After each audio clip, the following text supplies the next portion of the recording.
आज आप सभी के सामने भगवद गीता 8वां अध्याय के पहले 10 श्लोक मैं आपके सामने गुनगुनाना चाहूंगी।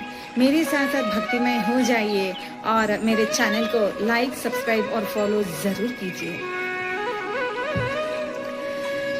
ओम श्री परमात्मने नमः। अथ अष्टादशोऽध्यायः।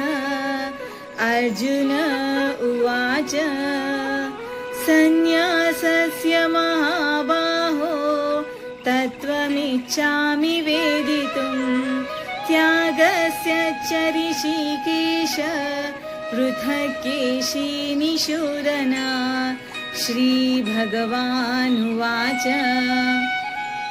काम्यानां कर्मणां न्यासं संन्यासं कवयो विदुः सर्वकर्मफलत्यागं प्राहुस्त्यागं विचक्षणा। त्याज्यं दोषवदित्येके कर्म प्राहुर्मनीषिणा। यज्ञदानतपःकर्म न त्याज्यमिति चापरे। निश्चयं शृणु मे तत्र त्यागे भरतसत्तमा। त्यागो हि पुरुषव्याघ्र त्रिविध सम्प्रकीर्तित। यज्ञदानतपःकर्म न त्याज्यं कार्यमेव तत्। यज्ञोदानं तपश्चैव पावनानि मनीषिणाम्।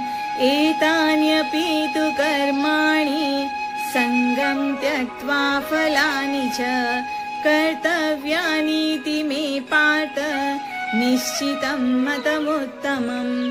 नियतस्य तु सन्न्यास कर्मणो नोपपद्यते। मोहातस्य परित्याग तामस परिकीर्तित। दुःखमित्येव यत्कर्म कायक्लेश भयात् त्यजेत्। सत्कृत्वा राजसं त्यागं नैवं त्यागफलं लभेत्। कार्यमित्येव यत्कर्म नियतं क्रियते अर्जुन। सङ्गं त्यक्त्वा फलं चैव त्यागः सात्विको मतः।